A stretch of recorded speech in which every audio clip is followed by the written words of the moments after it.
and welcome to the Sanctuary, a safe space to speak from the heart. I'm your host, Israel, and my guest today is Jesse Benjamin, someone that lifts really, really, really heavy weights, and she's a business owner. Thanks so much for coming on the show today. Thank you for having me. Yeah, I remember the first time I saw your Instagram, and I'm like, you know, you don't look like someone that should be able to carry the weights you do. And then like you lift this really really heavy weight. So how did it start for you? I started my fitness journey, well, I restarted it, I guess, about 6 years ago. I was always active when I was younger and I was an athlete. But then I lost it for a while. Like once I started my career, once I started having, got married, had kids, did all these things, then I lost it for probably about 7 years. I was really inactive. Mm. But then I sort of hit a point in my life where I realized I wasn't taking care of myself. I was putting everybody else before me, taking care of my family and neglecting myself. So I started working out again. That was sort of the first step that I took in starting to take care of myself again. And like when you went back to, taking care of yourself, how like what did you start with and how did you build to all these heavy things you carry? I started at home. At that time, my son was, I think, a year and a half old, my youngest. Mm. And so I just started at home. I just started doing videos, like exercise videos at home. And my goal was 3 workouts a week, like 30-minute workouts. So that's what I started with. Wow. So like it was it more cardio or was any weights involved when you started? I had a few little hand weights at home. Yeah. Oh, okay. So it was a Okay. combination. Yeah. Okay, so how long would you say it took from like the cardio and hand hand weights till like squatting? I don't know, three huge things. So I think it was about 6 months. I did exclusively home workouts. And then I actually got a divorce at that time. So then my kids started going to their dad's house. So I had a little bit more time. Like we were splitting custody. And so then I joined the gym. Oh, And when I joined the gym, I upped my commitment. I said, okay, I'm gonna try to work out 6 days a week. And then I what? started, yeah. So like I was just feeling so good, right? Like I was Yeah, just like I have energy, like I feel amazing, like I feel like my old self, like I don't feel yeah, so old and so I really wanted to, I don't know, dive right into it. So once I joined the gym, yeah. that's probably when I started kicking it up a notch and started, realizing that I was getting stronger and I could lift more weights. And so then I sort of haven't looked back since then, really. So as of now, what's your personal record for squats, deadlifts, and bench press? Uh, So I don't bench press. I don't do any pressing like Okay. chest workouts at all right now because I had a shoulder injury. Oh. So I'm still sort of rehabbing my shoulder. Mm-hmm. But I've definitely got my body weight before on a chest press. So that would be around like I don't know, somewhere around 160 or so pounds. That's Um, insane. my deadlift, I don't really push that much. I'd say I routinely do 225, somewhere around there. But I don't really push it that much. I don't know. That is not pushing it out. That's a lot. That's like almost double body weight. So, but okay. Yeah, probably about 1.5 times body weight for that, for squat. Um, yeah, so. That is crazy. So, and then I remember when I earlier reached out to you.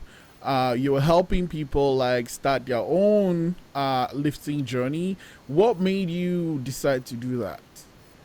So when I did start my fitness journey again, I had a lot. I shared a little bit just on my Facebook and that sort of thing, and I had a lot of people that just would reach out to me and be like, "Oh my God, this is awesome. Like you're inspiring me to do it too, and asking me questions and things like that. Mm-hmm. And the longer I did it and the more consistent I was and the more I guess I saw changes and things like that, Mm. people would ask me more and more. So Wow. it got to a point where I was like, well, I don't really want to tell people the wrong thing. So, like, I'm going to try to educate myself. So Mm-hmm. that's when I decided to take the personal trainer course. And that was really just like for my own information and just so that I was a knowledgeable source for people. I didn't How want was to that be. course? It was pretty good. I took the CanFit Pro one, and so it was pretty easy. Like I was able to squeeze it in on weekends, so it was good. Yeah, it was Mm. I guess how many years ago? I think 4 years ago or so. I took that Mm. course. Yeah, Wow. so And then you we when we talked, you were helping people on the journey. What are some things you noticed with the people you worked with? um, I've definitely noticed that a lot of people, it's not necessarily fitness that is the problem. There's a lot of other things that tie into being healthy, and that's what I'm more focused on now is like a more holistic approach to wellness and Mm. fitness. So it's often not that they can't exercise, it's that maybe they have limiting beliefs that they'll fail or something if they start. Or Mm. maybe they're struggling with food. That's a big one. A lot of people, they just don't know how to eat healthy anymore or don't know how to sort of prioritize things when they're Mm-hmm. juggling kids and work and taking care of themselves. A lot of people, they have a lot of unresolved trauma, and Mm-hmm. that's still affecting them in ways that they don't even know. So I guess the more I get into this and the more I work with people, the more I realize it's sort of multifaceted. So that's sort of what I'm trying to do now is Mm. I just took a behavior change. I could see my cats running around in the background. I just took a behavior change specialist course. I just took a diabetes exercise specialist course, and I'm now taking a natural nutrition course. So I'm really looking forward to like sort of being able to cover all the aspects, not just, here's a workout program, good luck sort of thing. And why is that important for you? Because I know for myself, like when I Yeah. started working out, it coincided with really a change in my life. So it wasn't just that I started working out, it was that I decided to prioritize myself, my mental health, my physical health, my emotional health. It all sort of happened at the same time. Mm. Yeah. Mm. So So, it's like this holistic view of like getting better inside and out. yeah, I think often you can start in one aspect, but it has to dribble out and sort of it has to you have to tend to all the areas or else whatever changes you make aren't going to stick. And that's the Oh. ultimate goal is to like be able to pick up a new habit and do it for the rest of your life. Like that's Mm-hmm. that's my goal anyways, is I want to keep lifting weights when I'm 80. Yeah. So, like, did you fall in love with lifting weights, and lifting heavy weights? Like, once you got into it, or was it difficult at all? I mean, obviously it's difficult, but like, did you have any, I guess, apprehension with doing it? No, and I think I had the benefit of I have been active before, so I remembered what it felt like and I missed it. Like I missed it so bad. Just the feeling of being in shape, the feeling of being strong, the feeling of just feeling good and Mm. having energy and feeling capable and like empowered. So I Mm. missed that. And I really felt like not like the same person when I wasn't like that. So Mm-hmm. for me, it was more reclaiming what I lost. But for somebody that hasn't done that before, they may not even know what that feels like and how amazing it is, right? So, but that's kind of the exciting part is that as you start getting stronger, you feel empowered. You feel when you lift something that's twice as heavy as you, you're like, dang, like I'm like badass. This is Yeah, I'm yeah, yeah, strong, yeah. and you feel like, okay, if I can do that, then the next challenge that comes up in my life, whether it has anything to do with fitness or not, maybe I can overcome that. Like maybe I'm capable of more than I thought I was. So I find it really empowering in all aspects of my life. Like, if I feel strong and I can overcome things in the gym, I can probably do it in real life too. So And most of the people you work with, are they female or male? female. Okay. Yeah. Is there any particular reason? Exclusively female. Yeah, yeah. Why? Like, is there any specific reason why those are the people you prefer working with? Well, that's the people that reach out to me. So I think they see themselves in me probably, Mm.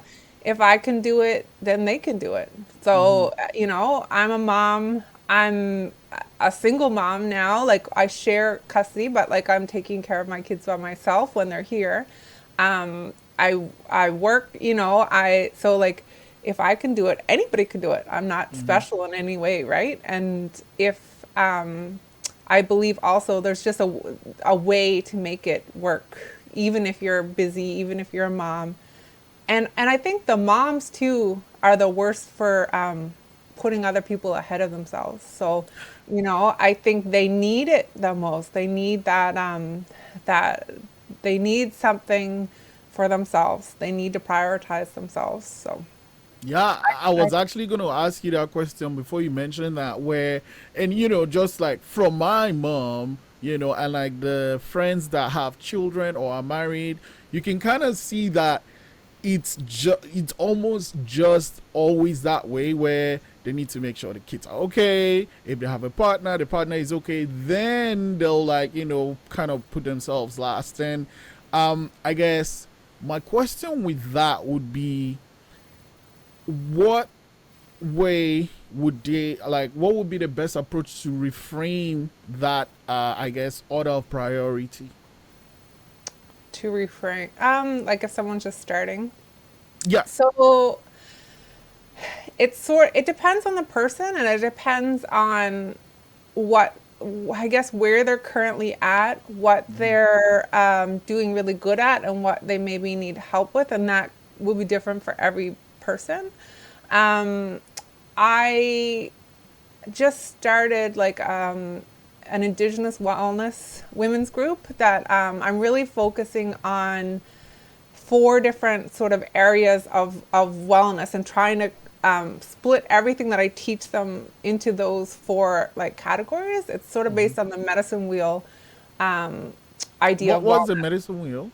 So the medicine wheel is it's a circle, and it's divided into four, and it represents a lot of different things. It can represent the four traditional colors, which is red, white, black, yellow. Those colors also represent four different stages in your life.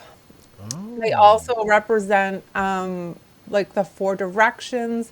They can represent a lot of different things, but again, it's really looking at it holistically. That you're not just your physical self, right?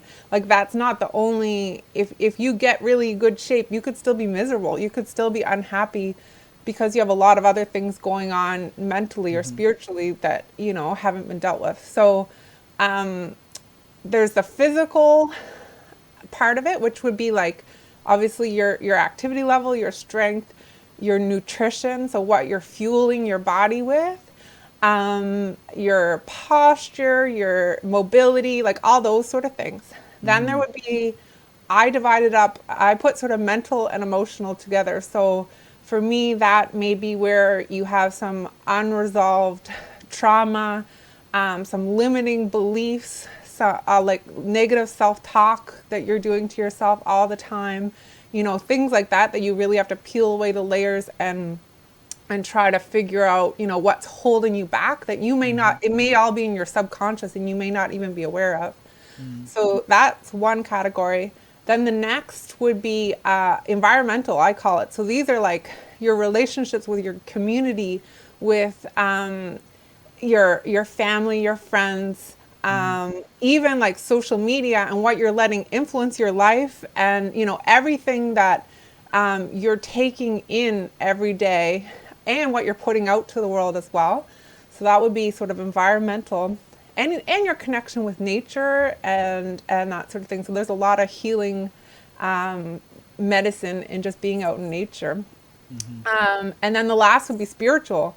And that is different for every person. But as you go through and as you heal, and hopefully sort of get out of that just surviving sort of place that a lot of us are in, and you start growing, then that spiritual part is also huge. And just personally, that's where I've been on a definitely a reconnecting spiritual journey over the last year, and it's been amazing. It's just I've grown so much as a human being in the last year because I've had the time to focus on that, and I've been in a safe place to focus on that. So for me, I'm Indigenous, I'm Mi'kmaq, so really it's been me reconnecting to my culture and learning, and there's just the connection there that may have been just not the strongest before. So, but if you're not Indigenous, that may be a lot of different things. Spirituality is different for everybody. So those are the different areas anyways. And just trying, so if I was just meeting with someone for the first time, I'd probably try to figure out what areas they're doing a really good job in and what areas they're like neglecting, and then figure out where we can start. That is actually really, really deep. So, you mentioned you're Indigenous and Mi'kmaq, and you're reconnecting with your culture. Um, how do you, I guess, navigate or handle things like what happened with the fisher men in Digby? Yeah. It's, if you're Indigenous and a lot of other BIPOC communities, quite frankly, like it's not just us that deal with it. You're dealing with a lot all the time, I guess. And the fisheries made it into the media, so I feel like most people know about that, but there's so many things that happen all the time that don't make it to the media, and that really only Indigenous people are aware that's happening, and we're seeing it. And it's just like a constant supply of trauma, I guess. Just a lot. And like I said, this is not unique just to our community. I know, like, there was so much going on with the Black Lives Matter movement, and now it's Asian hate. Like, it's a lot of different communities deal with this, but we've been dealing with it here for ever since contact, really. And I'm happy that things are finally getting out into the media, because the mainstream society is finally realizing, they're not being treated very well, and I think it's forcing some accountability, but there's so much work to do. I'm kind of excited though. Like, I feel like things are really bad and right now, because I think this is the world in general, so many people, I don't know, their true colors are coming forward. So people that you may not have known were racist or just ignorant or, uneducated on certain matters and things, it's like it's all coming to light. But I'm also really excited because as a Mi'kmaq person, I'm finally see us making big moves. So, we finally have people sitting at the table. We finally have people out there that are fighting. We've always had people fighting, but like it just feels like there's more now, and it feels like there's people that are finally in positions of some power. Like, 50 years ago, we didn't really have lawyers. We didn't have MPs. We didn't have, we weren't allowed. It was illegal.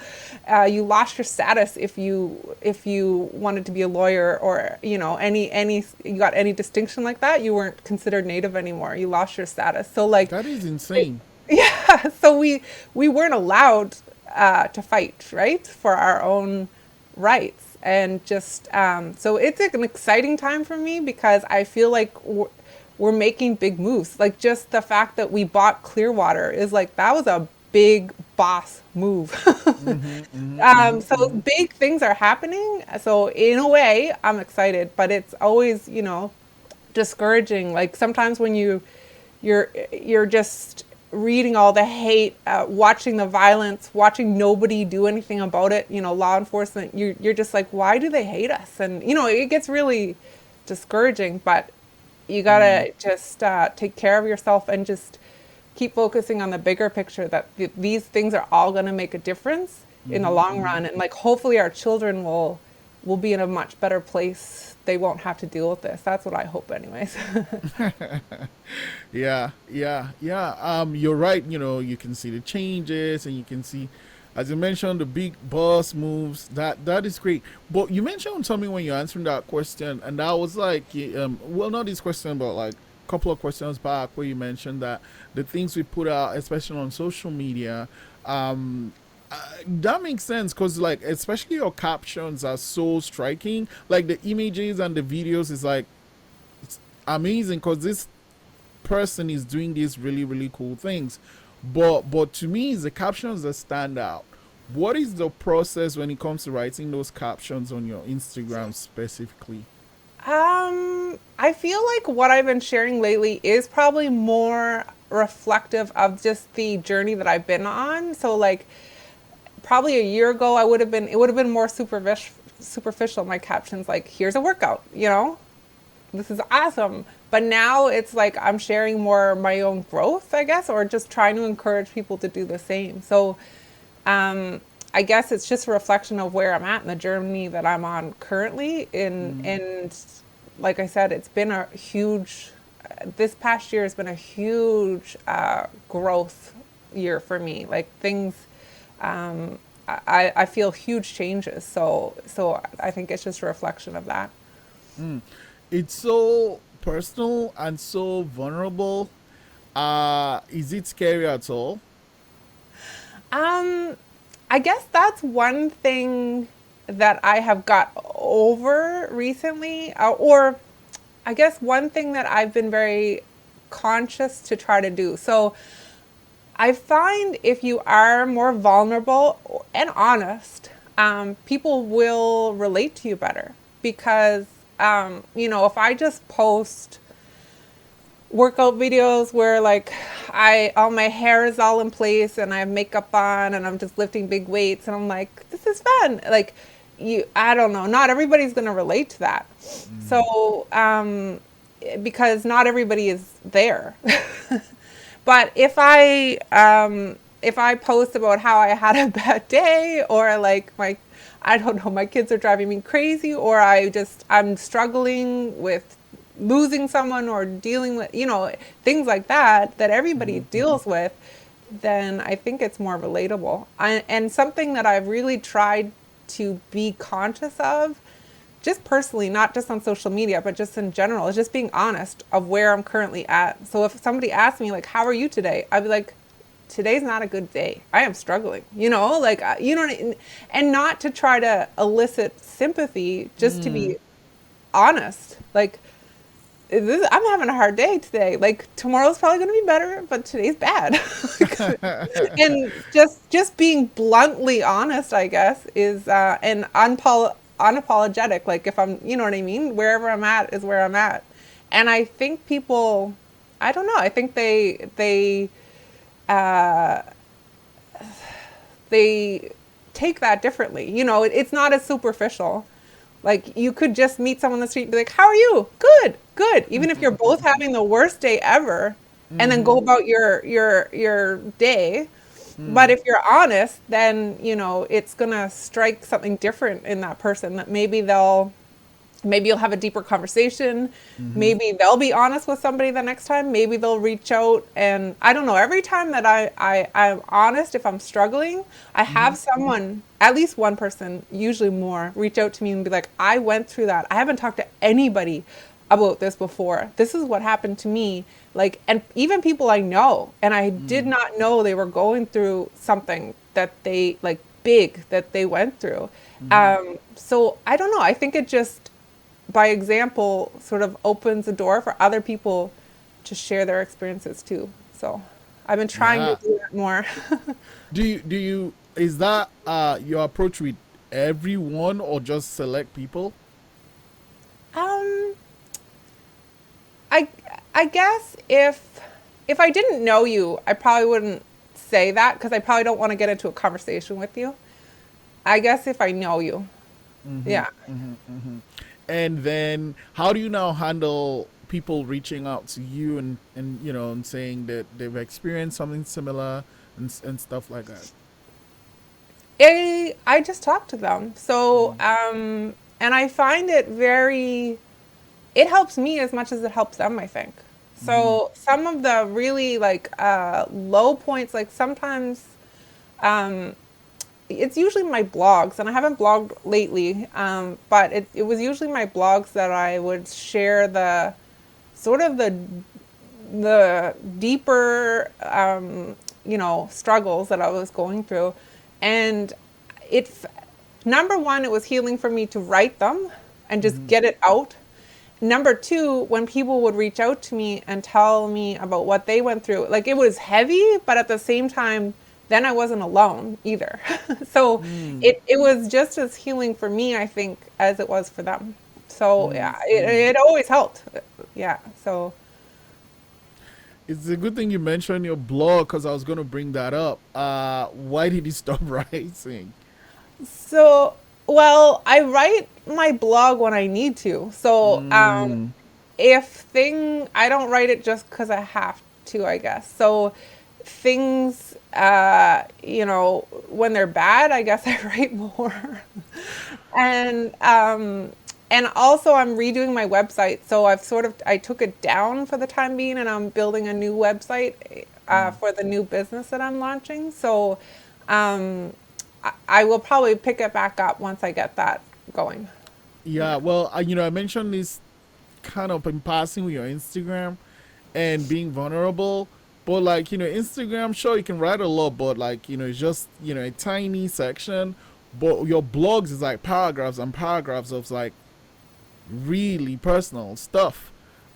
Do you ever like be like maybe I shouldn't put this out there, or you just pour it out there and press publish Do do with I your ever think? blogs? Um, Anytime I'm writing something that was really personal, I write it and then I wait on it. Like I wait on it Oh. and then usually a day, and then I go back to it, and then I'll make changes if something, you know, was too angry or too I my mom gave me that advice. She was like, never send something or write something, or she was talking about like emails or messages or something like that when you're angry. Like, write it, wait 24 hours and revisit it. And so I do that a lot, and I've Mm. written so many angry messages to people and then waited and then reread it and then wrote something very nice and sent that. Yeah, no, it's true. It's a great approach, and I do that too. Like especially like I try, I sometimes I even do it when I'm talking because when you're chatting or typing or whatever, you have the option to wait before you press send. You can like delete. So sometimes if I'm talking to someone, I kind of do the writing in my head and think it through before I talk.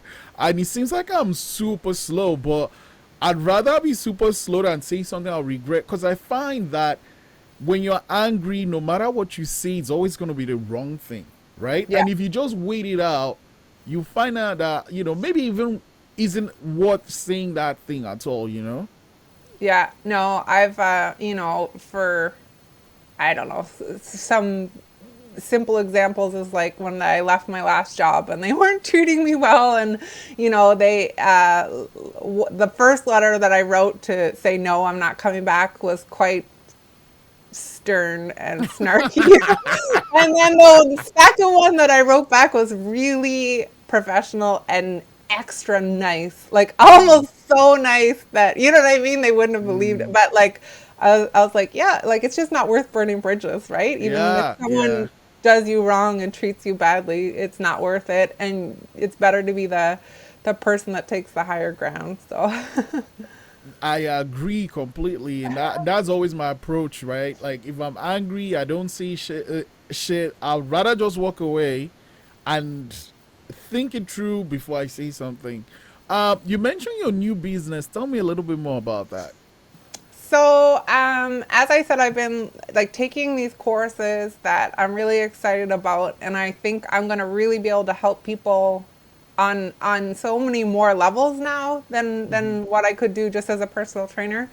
Mm. So I'm actually currently off work right now, and since COVID, and it's been amazing. It's been absolutely amazing. Like I said, I've grown so much. I've had so much time to just learn and Mm-hmm. learn about myself and learn about other, get new skill sets, new, pick up new hobbies, try new things. It's been amazing. So I'm Mm. ready. I'm trying basically now to sort of get everything ready so that when I launch this business, I used to be a veterinarian, so I'm not going to go back.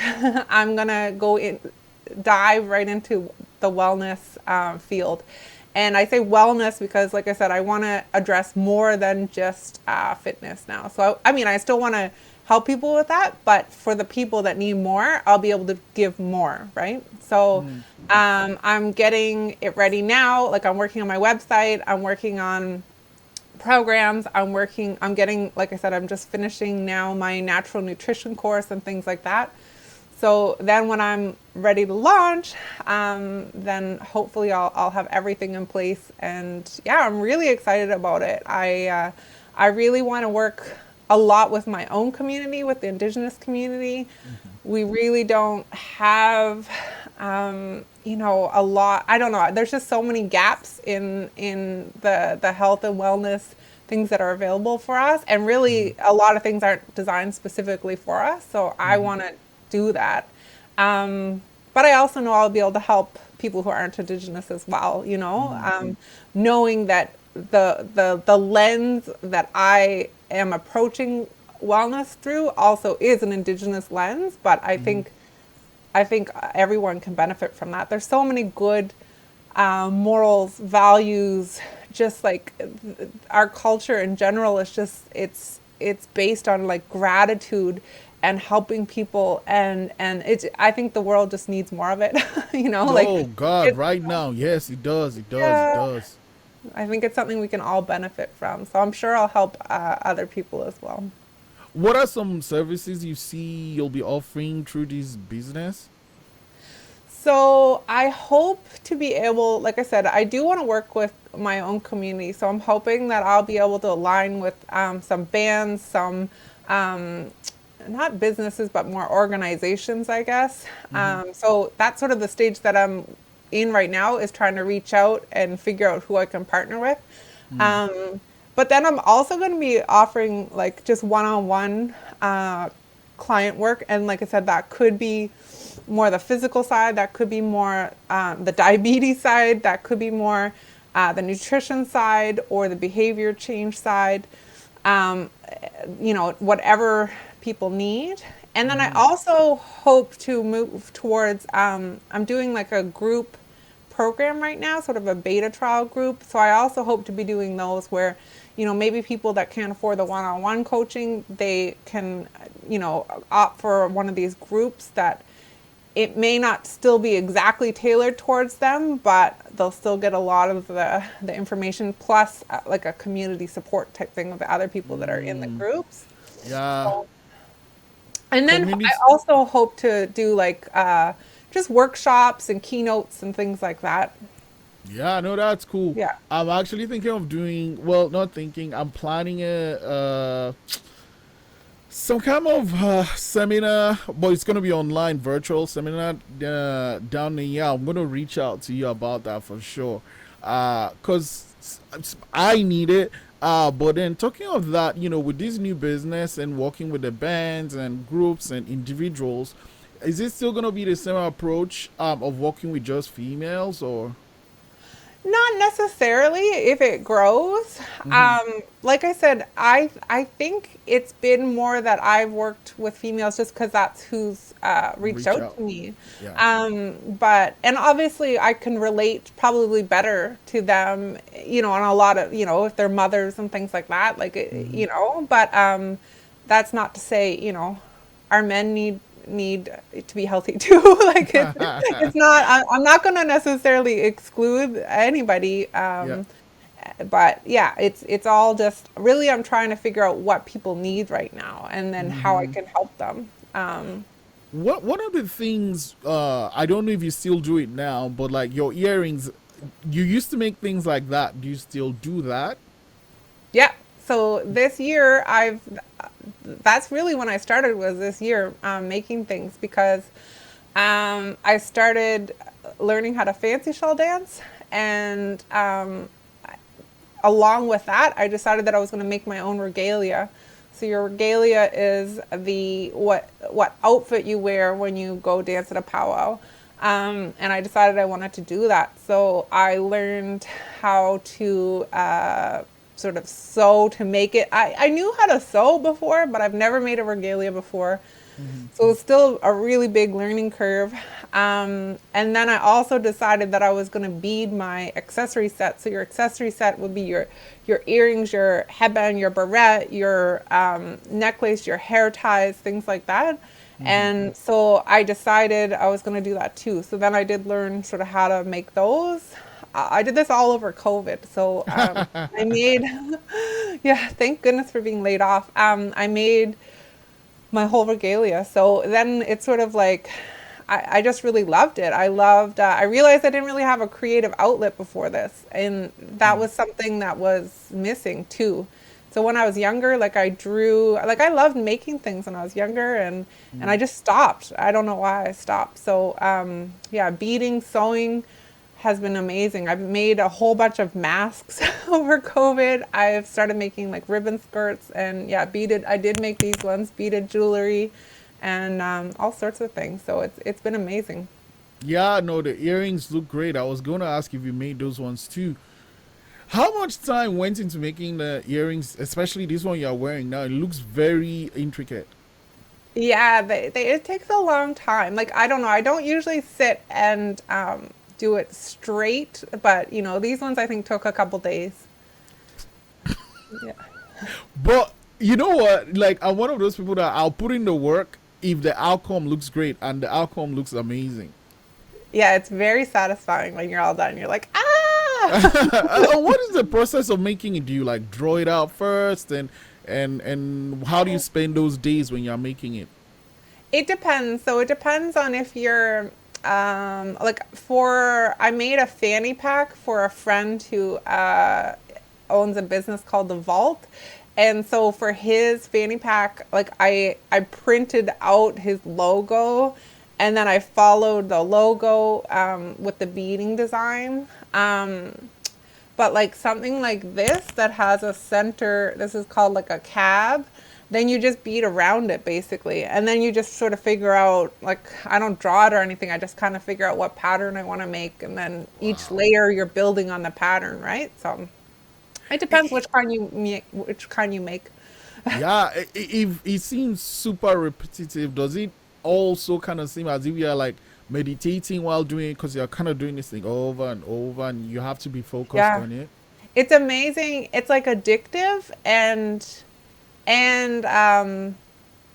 it's medicine too. Like it's soothing in a way because you have to concentrate or else you mess up, but Mm, you don't think like all the other things that you think about, normally your head's running with a million things. You mm-hmm, don't think about them. So mm. it's just like it is like meditating in a way because your head is clear Yeah, yeah, yeah. for extended periods of time. It's clear. But Yeah. then it's also soothing and meditating. It is. It's like just it's repetitive, but like it's also soothing as well. So it can really calm and clear your mind, I guess. Being a mom, is any of your children interested in any of the things you do?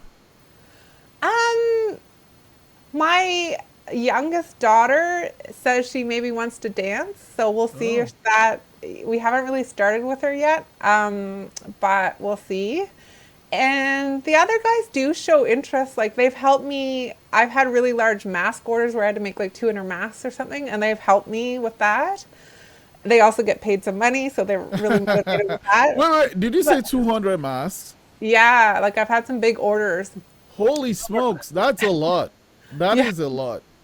yeah. So they've, I think maybe one thing and that's really sparked them is like seeing me do things like that. And also the fact that I can make money doing things on the side like this. They're like, do you think I could do something? Like, do you think I could make money? You know, like I can see wheels turning their head and Yeah, yeah, it's like it's motivating them in some ways. And also yeah. I've seen like I don't know, just I think me working out, you know, I'll see them try to do certain things or do a teeny little workout here or there or like, Mom, could I go for a run? Or, you know, things that they didn't do before. So Yeah. I think little by little it's like sort of seeping out into them. That is great. Last year COVID happened, things shut down. Like you mentioned, you lost your job, but you, I guess, took that as an opportunity to reflect, rediscover yourself. What led to that? Um, I think there's been a lot of things that have forced me to work on myself. So I've had a lot of losses in the last few years. Relationship losses, loved ones. So I lost my grandmother, my uncle. Sorry for your I loss. lost my father last Christmas. So like just a lot of things that are not in my control Hmm. and I guess I've been on a grief journey as well. So like when you're grieving, um you're forced to take care of yourself like because if you don't you fall apart. So I've it's taught me a lot, I guess, about myself. I also had I was on a bit of a grief journey with my father before I actually lost him. So it's like there's just been a lot of pulling back of layers of things that I didn't know that I had to deal with, I guess, for some things. And I've been forced to. So like you grow so much when you Hmm. sort of are taken to those really low places Yeah. and then you have to build yourself back up. So I think some of it has just been I had to do that, and so it's been really good because like there's one thing about sort of being in pieces on the floors. You get to pick, okay, if I'm building myself back up, what do I want to, what person do I want to be? What do Hmm. I want to, like, and also when you lose someone, I guess it also makes you reflect on your life and be like, okay, when I'm gone, what have I done, and who have I helped, and what is my story, and am I doing things every day to like improve that, or am I just getting through the day just to get through the day? You know what I mean? Like, am I doing things that make me happy? Am I doing things that make other people happy? Am I continually working on myself to grow? You just, I guess it makes you reflect a lot. Mm, So, mm, mm. Yeah, I mean, and that self reflection, I think it's something everyone should do. It's just great. And I know, like, wait till a pandemic to be like, okay, I'm going to take stock of my life now. It's something we should just make it a part of what we do, as part of our daily lives, really. Um, so, I want to end with this. Now, you're on this journey and you're building this business and you're being a mom. um Actually, no, not last question, but like, what ways do you what are the things you do to make all of these things function and still have time for yourself? like, how do I balance it all, sort of? Yeah. Um, well, it's definitely been easier the past year being off. So this is, like I said, it's been the biggest blessing because I really was just working so much, and I always felt like I had a good relationship with my kids, but but I was lacking time. And so my relationship with them has grown so much this year, and I'm so grateful for that. Like I've just got to do things with them that I don't know, I just feel like we're more of a team now. And I think it's because of time. So like we started cooking together, cooking more. I started teaching them more about what's in food and, what's healthy, what's not. Like, I started getting them to do more around the house and just like, I don't know, I just feel like I've had more time to teach them about life. And I didn't really realize we were missing that, I guess, when I was busy all the time. Um, but I guess moving forward, like when I do start working and things like that, again, like for me, I always have to prioritize my workouts. Like I have to make a plan. Maybe it's at the beginning of the week. Okay, what are my busy days going to be? Um, like what, and I plan my workouts around my schedule. So if I know one day I'm going to have a lot more time, maybe that's a lifting day, that a workout that'll take longer. If I am going to be busy all day, then that's going to be my rest day. Like I'm just going to make that a rest day so I don't have to worry about the workout. Or if I know I have to be somewhere at 7, I can get home at 5, maybe I'll do a 30-minute hit workout or something. Like I plan my week around whatever else is going on so that I have some sort of plan in order that's realistic, I guess. So that's one thing that I did. And I've also been trying to, I guess, a lot of plan. Lately, I've been trying to plan to just things to do with the kids and things that we're going to work on. And like, okay, I want to, like later today, because I've been taking my nutrition course, I want to take them shopping and to the bulk barn and stuff, and we're going to try to get like new things that we've never cooked with or we've never used before, and I'm going to take them and we're going to do it and we're going to figure it out together so that they're better. You know what I mean? Like Yeah, yeah. so just, I guess, just trying to be conscious and also a little more present in every moment. So when I am hanging out with them, just not worrying about trying not to worry about a million other things, just focusing more on being present in every moment, so that when I'm with them, it's like I'm focusing on them and being with them and not, everything else in my mind. So then I guess if you are more limited in time, it's quality time, not just you're sitting on your phone, hanging out with them and you're not paying attention to them. So Yeah, yeah. Okay, okay. I'll end it with this one though. In as few words or sentences as possible, how does someone go from sitting on the couch to lifting or doing hip thrusts with over 400 pounds? just consistency. I'd say one word. You don't have to, and patience, I guess. Consistency and patience. So things don't happen overnight, and I think our society tells us that everything should be instant, and that's just not true. So you have to be patient. You have to trust yourself that you're capable. You have to trust the process, that things will change and it will be slow, but as long as you're consistent, that is the only thing. Your body has the ability to do, the same as anybody else's, pretty much. I mean, there's little genetic differences there and that sort of thing. But like, if you just make a plan and you can stick with that plan, even if it's 3 days a week, but you stick with it for a year, you will change. You have no option but to change. Yeah, Your body will change. It will get stronger yeah. and you will feel better. And also, like, once one thing starts changing, then you start paying attention to your body better. And then you start maybe realizing, oh, when I eat this food, it doesn't feel the best. Or my workouts, I'm sluggish, or I feel heavy, or things like that. And then it just, you just start getting more and more in tune with your body and yourself. And then you want to make decisions that actually make you feel good, right? Like, but yeah, just consistency. There's no trick. It's just consistency. And Consistency and patience. I like that. I like that. yeah, Yeah, but and you were you saying something. will Yeah. change. Yeah, it will. I truly, honest to God, believe every person is 100% capable. Even if you have an injury, even if you have a concurrent disease, even if you have, whatever it is, there's always a way to train smart. And maybe you need a trainer in that instance, who knows how to for to get you to where you need to be safely without getting Mm-hmm. injured or making anything worse.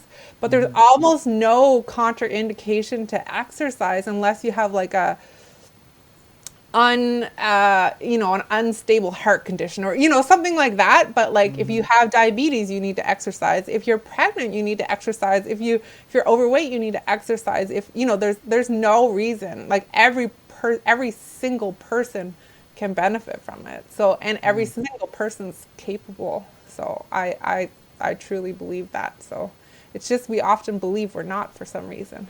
Uh, well, when you see you like on your Instagram trusting 400 pounds, like even you with all your experience, after I think you did it like 4 or 5 times, you could see that it took a lot from you. It's scary to watch that. Yeah, it is. It's a mental game every time I get under the bar. I don't really like hip thrusts. So for me, every time I am, it's a battle happening up here. Mm. Yeah. But Thank you so much, Jason, for coming. I can't wait for the business to be open. And hopefully, once you launch, it'll be great to have you back on the sanctuary. Thank you so much. And I guess I need to start practicing some consistency and patience myself. consistency. Well, Alan, thank you for having me. I had a great time. Me too. Me too.